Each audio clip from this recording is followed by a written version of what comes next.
Hello DIY friends, and welcome back to the channel. Today's Fix-It adventure takes me to my parents' house where they're having trouble with their 12-station Irritrol rain dial sprinkler timer. We did some initial poking around. The symptoms were that the display on the unit was going totally blank and it would stop working, and then magically the power would come back on and everything would be fine. We did some diagnostics and plugged around inside of it. We checked the 120 volt power coming in. It was consistent. We checked the 24 volt power on the board. It was also there constantly, so at that point we knew that there was definitely a problem that would require what they call a board level repair, either on this backboard or on the main board inside the timer controller. If this were like your typical homeowner sprinkler system, which is 6 channels and 50 or 60 bucks at Home Depot, probably just throw it away and buy a new one. This particular unit costs about $250. It's fairly expensive. It's a 12-station, sort of an entry-level pro type of sprinkler controller, so we thought it was worth repairing. And thankfully we found a guy on the internet who does just these and did a fine job of repairing it for us.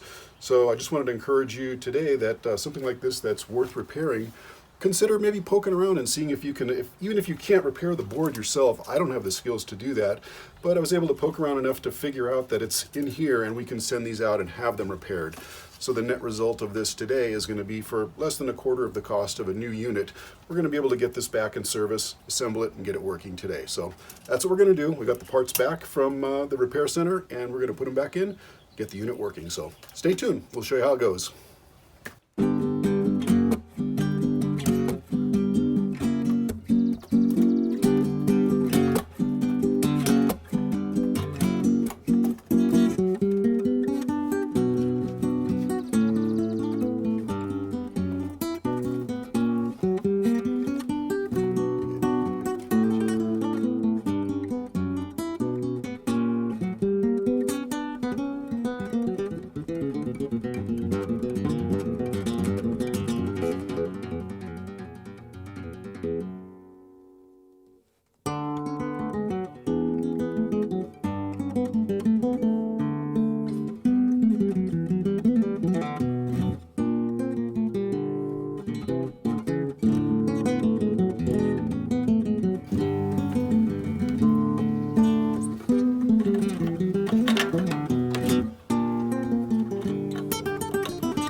So there you have it, folks. We did some basic diagnostic to determine the unit was getting power but not functioning. We sent it out for repair. It was a simple process to take a picture of the wires, reconnect them all in the same place that they were when we started, and thankfully our unit works now. So for less than a quarter of the cost of buying a new one, we've kind of fixed it ourselves with the help of some professionals that know how to solder on circuit boards, but still, we did it ourselves.